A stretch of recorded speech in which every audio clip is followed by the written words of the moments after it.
Hello and welcome to study point.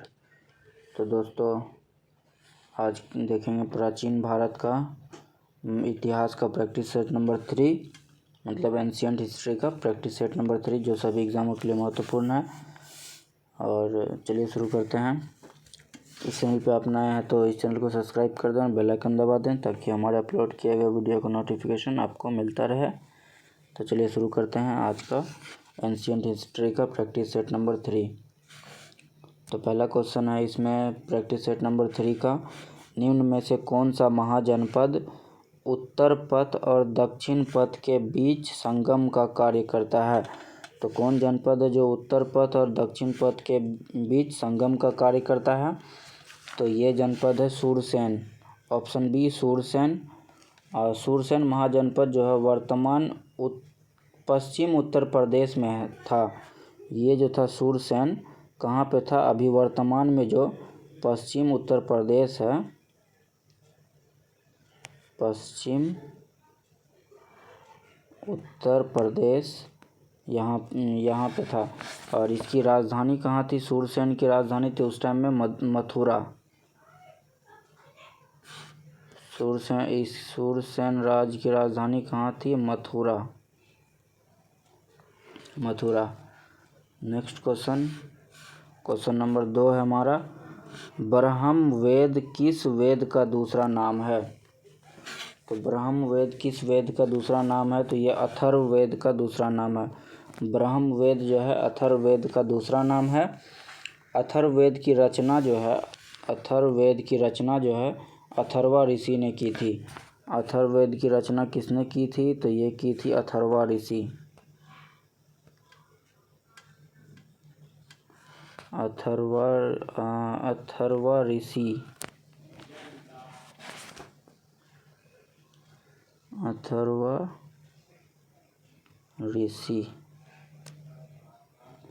Atharvaveda की रचना अथर्वा ऋषि ने की थी।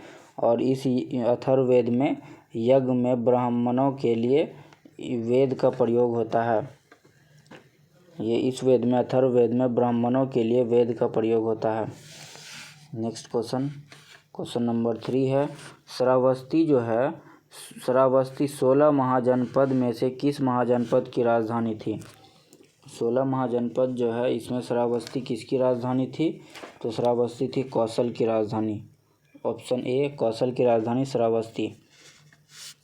और श्रावस्ती जो है अभी वर्तमान में उत्तर प्रदेश का एक शहर है, यूपी का एक शहर है श्रावस्ती।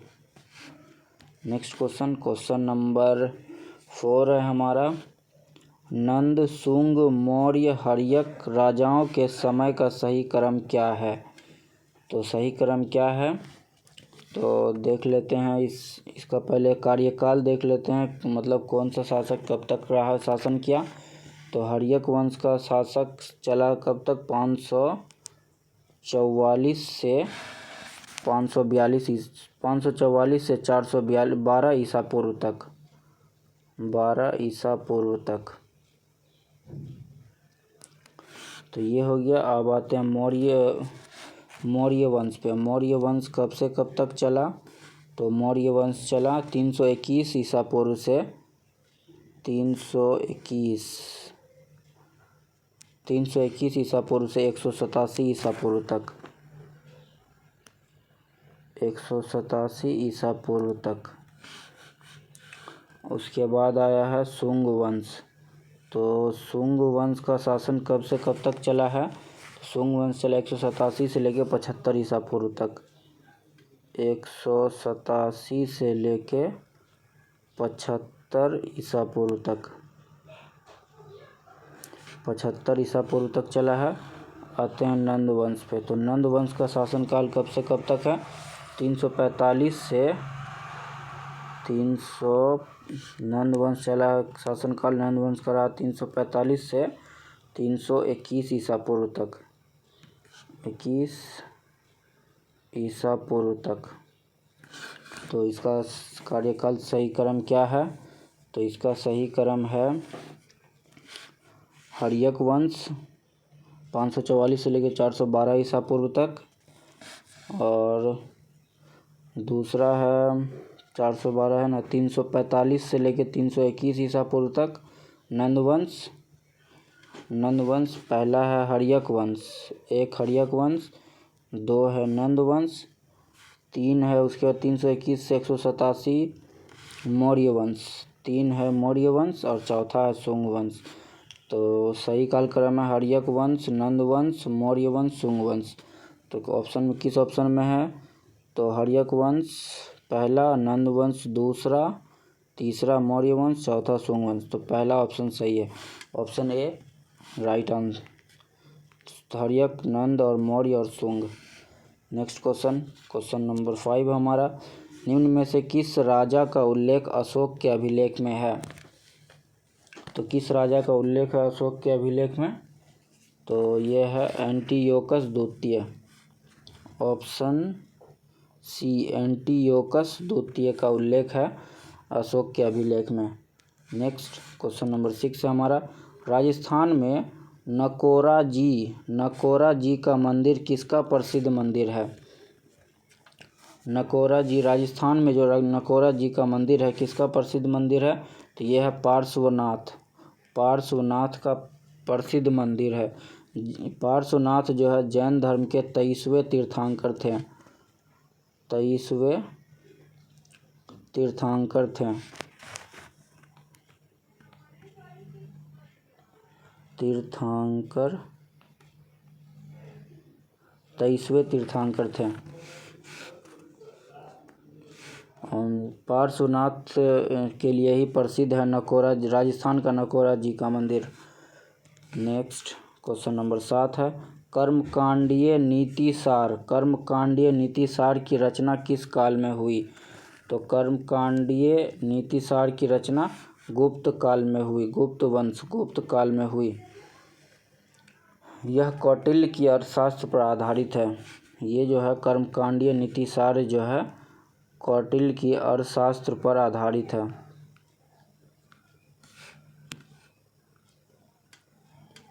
अर्थशास्त्र कौटिल्य के अर्थशास्त्र पर आधारित है कर्मकांड नीतिसार। और किस काल में इसकी रचना हुई? तो ये हुई गुप्त काल में। नेक्स्ट क्वेश्चन नंबर 8 है हमारा, क्या क्वेश्चन नंबर 8 है, नवपाषाण कालीन स्थान कुचाई और गोलबाई शासन कहाँ है? तो कुचाई और गोलबाई शासन कहाँ है? तो ये है उड़ीसा में, ऑप्शन सी उड़ीसा में। कुचाई और गोलबाई जो है कुचाई और गोलबाई दो नवपाषाण कालीन ऐतिहासिक स्थान है। यह उड़ीसा में मंदाकिनी नदी के किनारे है। ये दोनों जो है कहाँ है? तो उड़ीसा में मंदाकिनी नदी के किनारे।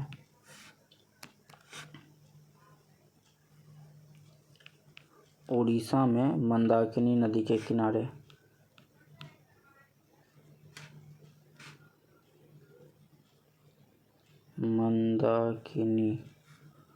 मंदाकिनी नदी के किनारे।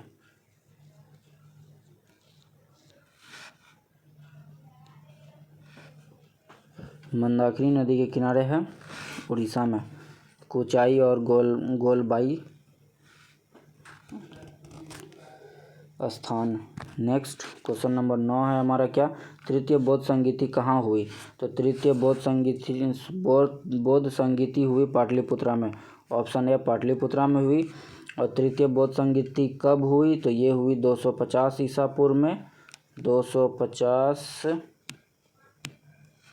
ईसा पूर्व, 250 ईसा पूर्व में हुई। और ये किसके काल में हुई थी? तो ये अशोक के समय में हुई थी। तृतीय बौद्ध संगीति जो है अशोक के समय में हुई थी, अशोक के शासनकाल में हुई थी। नेक्स्ट क्वेश्चन नंबर 10 हमारा, कनिष्क के दरबार का दरबारी चिकित्सक कौन था? तो कनिष्क के दरबार का दरबारी चिकित्सक चरक था, चरक, ऑप्शन सी चरक। चरक ने चरक संहिता की रचना की। चरक जो था ये चरक संहिता की रचना की, चरक संहिता।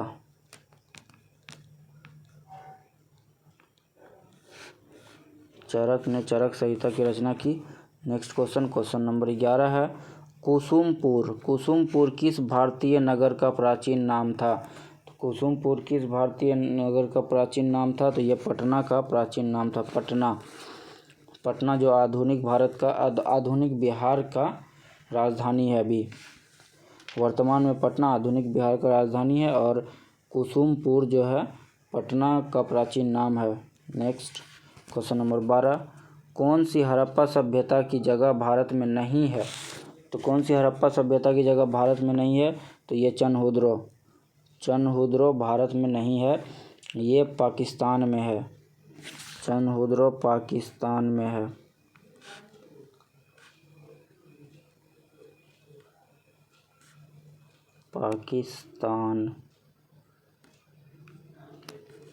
चनहुद्रो पाकिस्तान में है।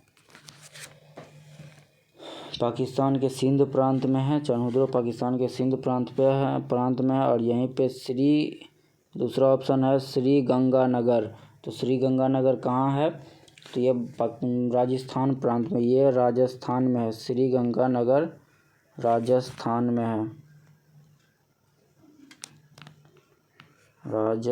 में है। उसी जगह पे लोथल कहाँ है, तो लोथल गुजरात में है।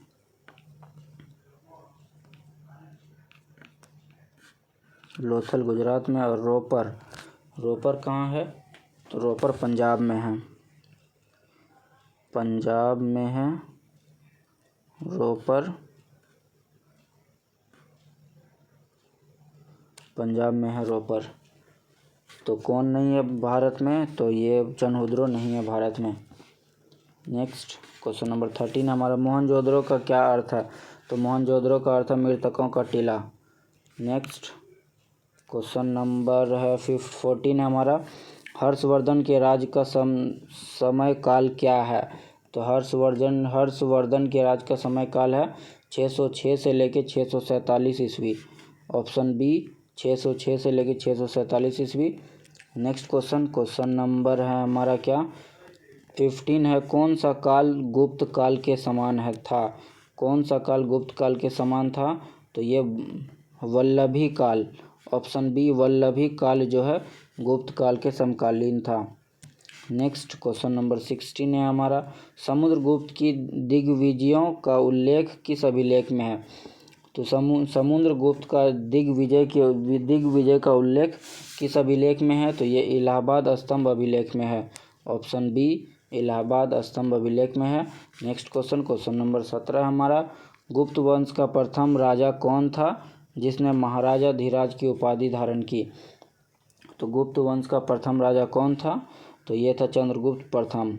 ऑप्शन बी चंद्रगुप्त प्रथम था जिसने महाराजा धीराज की उपाधि धारण की। और चंद्रगुप्त प्रथम का शासनकाल कब से कब तक था, तो ये 319 से 325 तक था। नेक्स्ट क्वेश्चन नंबर 18 है किस ब्राह्मण ग्रंथ में पत्नी को पति का आधा भाग बताया गया है। मतलब पत्नी को पति का अर्धांगिनी बताया गया है किस ब्राह्मण ग्रंथ में, तो ये बताया गया है शतपथ ब्राह्मण ग्रंथ में। ऑप्शन ए शतपथ ब्राह्मण ग्रंथ में पत्नी को पति का अर्धांगिनी बताया गया है। नेक्स्ट क्वेश्चन नंबर 19 कौन सी स्मृति सबसे पुरानी है।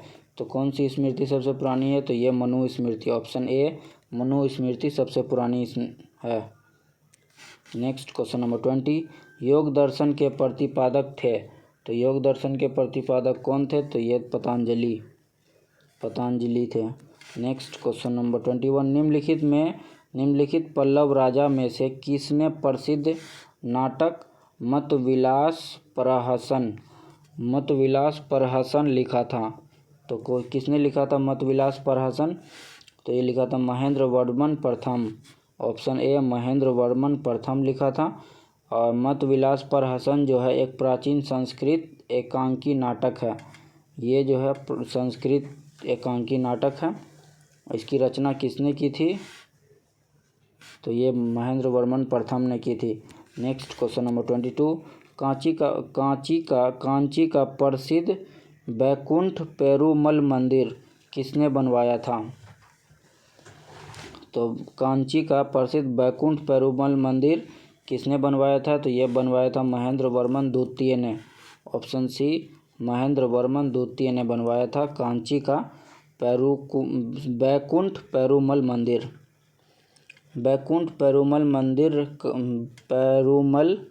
मंदिर कांची में है। इसमें 1000 स्तंभों पर टिका हुआ एक हॉल है। इस मंदिर में 1000 स्तंभों पर टिका हुआ एक हॉल है। स्तंभों पर टिका हुआ एक हॉल है। नेक्स्ट क्वेश्चन नंबर 23 है, बादामी के चालुक्य का राज्यकाल क्या था? तो बादामी के चालुक्य का राज्यकाल 543 ईसा पूर्व से 543 ईस्वी से 757 ईस्वी तक था। तो किसमें है? Option number C. Option C में 543 से लेकर 757 ईस्वी तक है। और बादामी का राजधानी कहाँ था? तो ये वातापी था। वातापी ये राजधानी था। नेक्स्ट क्वेश्चन नंबर 24 है हमारा, हर्षचरित की रचना किसने की? तो हर्षचरित्र की रचना किसने की? तो ये किया बाणभट्ट ने। ऑप्शन ए बाणभट्ट ने। नेक्स्ट क्वेश्चन नंबर 25 हमारा, महावीर स्वामी ने जैन धर्म के 5वें महाव्रतों में कौन सा महाव्रत जोड़ा है? तो कौन सा महाव्रत जोड़ा है महावीर स्वामी ने? तो ये जोड़ा ब्रह्मचार्य। Option D ब्रह्मचार्य। तो ब्रह्मचार्य तो ये महावीर स्वामी जोड़ा है इसमें। और पहले से जो था 5 व्रत क्या क्या है? तो ये है अहिंसा, सत्य, अस्तेय, ब्रह्मचार्य और अपरिग्रह। तो कौन कौन सा है? तो पहला है हमारा क्या?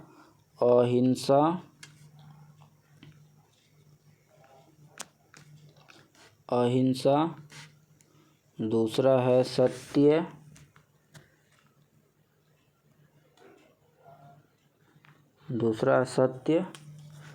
तीसरा है अस्तेय,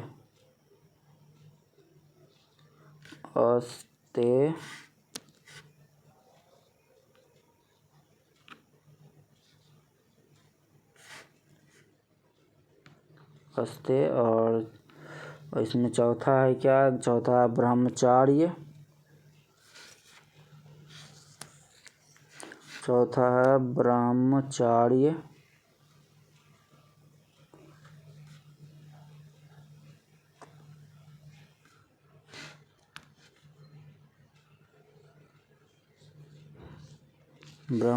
और पांचवा क्या है? अपरिग्रह।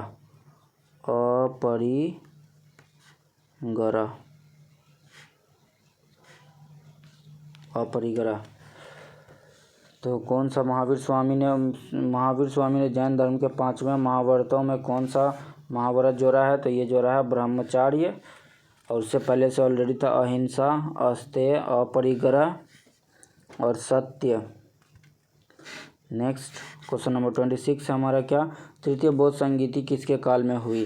तो तृतीय बौद्ध संगीति अशोक के काल में हुई 250 ईसा पूर्व में, और पाटलिपुत्रा में हुई थी 250 ईसा पूर्व में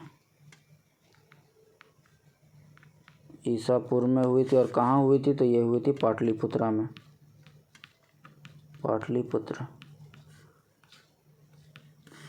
नेक्स्ट क्वेश्चन नंबर 27 है हमारा क्या? कल्पद्रुम की रचना किसने की? तो ये किया है लक्ष्मीधर ने। ऑप्शन बी लक्ष्मीधर ने। नेक्स्ट क्वेश्चन नंबर 29 है, अष्टांग संग्रह की रचना किसने की? 28 अष्टांग संग्रह की रचना किसने की? तो ये किया वाग्भट ने। अष्टांग संग्रह जो है यजुर्वेद से संबंधित पुस्तक है। ये जो है अष्टांग संग्रह ये आयुर्वेद से संगठित पुस्तक है। सॉरी दोस्तों, यजुर्वेद ने आयुर्वेद। ये जो है अष्टांग संग्रह आयुर्वेद से संबंधित पुस्तक है। नेक्स्ट क्वेश्चन नंबर 29 है हमारा, कंथक का गौतम बुद्ध के जीवन में क्या संबंध था? तो कंथक का गौतम बुद्ध के संबंध में क्या गौतम बुद्ध के जीवन में क्या संबंध था? तो ये था घोड़ा। कंथक जो है गौतम बुद्ध का शाही घोड़ा था। नेक्स्ट क्वेश्चन नंबर 30, सोमपुरी विश्वविद्यालय की स्थापना किसने की? सोमपुरी विश्वविद्यालय की स्थापना धर्मपाल ने की। Option C Dharmpal. नेक्स्ट तो दोस्तों एंशियंट हिस्ट्री का प्रैक्टिस सेट नंबर 3 समाप्त हुआ। ये वीडियो आपको अच्छा लगे तो इसे लाइक करें, अपने दोस्तों में शेयर करें, और इस चैनल पे आप नए हैं तो इस चैनल को सब्सक्राइब कर लें और बेल आइकन दबा लें ताकि हमारा अपडेट किए गए वीडियो का नोटिफिकेशन आपको मिलता रहे। और इस वीडियो का PDF आपको हमारे टेलीग्राम चैनल पर मिल जाएगा। तो टेलीग्राम चैनल का लिंक डिस्क्रिप्शन बॉक्स में दिया गया है, तो आप उस लिंक पे जाएं और हमारा चैनल ज्वाइन करें। और अगर इससे पहले वाले सेट्स आपने नहीं देखा तो हमारे चैनल के प्लेलिस्ट में जाएं और एंशियंट हिस्ट्री के नाम से प्लेलिस्ट बना होगा, तो आप वहां जाके इससे पहले वाला सेट देख लें। Thank you.